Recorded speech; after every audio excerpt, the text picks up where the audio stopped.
કેશોદ સ્વામિનારાયણ મંદિર દ્વારા હાટડી અન્નકૂટ યોજવામાં આવ્યો હતો। સ્વામિનારાયણ સંપ્રદાયના હરિભક્તો રીંગણા, વાલોર, મૂળા ખાવાની શરૂઆત દેવ દિવાળીથી કરતા હોય છે।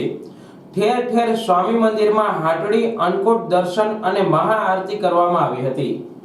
પ્રબોધિની એકાદશી એટલે કે દેવ ઉઠી એકાદશી, જેને આપણે દેવ દિવાળી કહીએ છીએ, ચતુર્માસ પૂર્ણ થતા હોય ત્યારે આ 4 માસ દરમિયાન સ્વામિનારાયણ સંપ્રદાયમાં અમુક શાકભાજી ખવાતી નથી, પરંતુ ચતુર્માસ દરમિયાન આ શાકભાજી ખાવાની ભગવાન સ્વામિનારાયણ દ્વારા મંજૂરી આપવામાં આવે છે।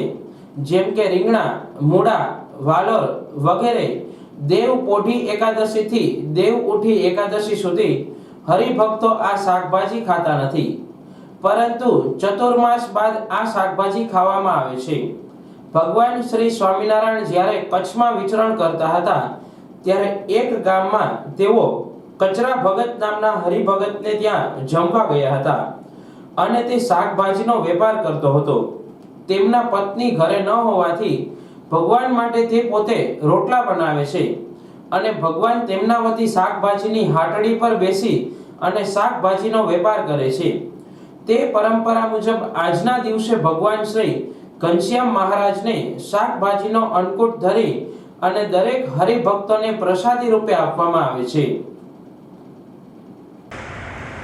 સ્વામિનારાયણ મુખ્ય મંદિર કેશોદ જૂનો પ્લોટ, એના પૂજારી ચંદુભાઈ ગોટેચા આજ રોજે પ્રબોધિની એકાદશી છે, દેવ ઉઠી કહેવાય, અને આજે ચતુર્માસ પૂરા થાય દરેક પ્રકારના નિયમ આપ્યા હોય મહારાજા જાગે છે। શુભ કાર્યની શરૂઆત આજથી થાય છે અને દરેક ભક્તો જે ચતુર્માસની અંદર રીંગણા છે, મૂળા છે, અમુક વસ્તુ જે નિયમ લીધા હોય એ નિયમ આજથી છૂટા થાય, કોઈ પણ પ્રકારનો નિયમ લીધો હોય આ નિયમ પૂરું થાય છે। આ રીતે આ થતું છે। એવી રીતે શાક ઉત્સવની શાકની હાટડી ભરાય છે। એ હાટડીનો મહિમા એવો છે કે કચ્છની અંદર કણકોટ ગામ છે, ત્યાંના કચરા ભગત હતા અને શાકભાજીનો ધંધો કરે, ભુજથી લઈ આવે, ઘોડું રાખતા, વાહન તો કહેતા નહીં, એટલે કચરા ભગત શાક લઈને આવ્યા અને કચરા ભગતની અંદર મહારાજ કણકોટમાં પધાર્યા। મહારાજ કહે મારે ભૂખ લાગી છે ને જમવું છે। કચરા ભગત કહે અમારા ઘરના તો બહાર ગયા કોઈ છે નું એકલો છું મહારાજ, તો તમે રોટલા કરો। રોટલા આવડતા હતા એ પાછા, એટલે મહારાજ કે ભાઈ કચરા ભગત નાહી કેમ પાડે? કચરા ભગતનો જીવ શાકભાજીમાં, કારણ કે ઘોડાને ખલકાને ભાઠું પડ્યું હતું અને મોંઘું બહુ, એટલે કચરા ભગત લાવો મેં વેચી કે મહારાજ બેઠા। કચરા ભગતનું મન માને નહીં, પણ પેલાની અંદર ગામની અંદર દુકાને બેની વધારે જગ્યા હોય, મોકલા જે હોય એને વાતચીત થાય।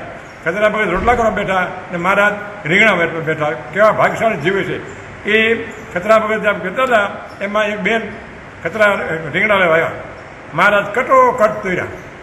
મહારાજને કે બેન કે માજી કે આમ કટોકટનો ઘી નથી કે આના કરતાં કચરો ભગત હારા હતા, ડીટીયું નાખે તો ખરા, તમે તો હાવ કટોકટ તરો હોય કે ભાઈ તમને ખબર છે આ શાકભાજી મોંઘું છે ને છે ભુજમાંથી લઈ આવીએ અને ખલકાને ઘોડાને ભાઠું પીડ્યું, એમને નથી આવતું, એટલે એવું કંઈ અપાય ને આપણે જેટલા પૈસા આપ્યા એટલું આપ્યું છે।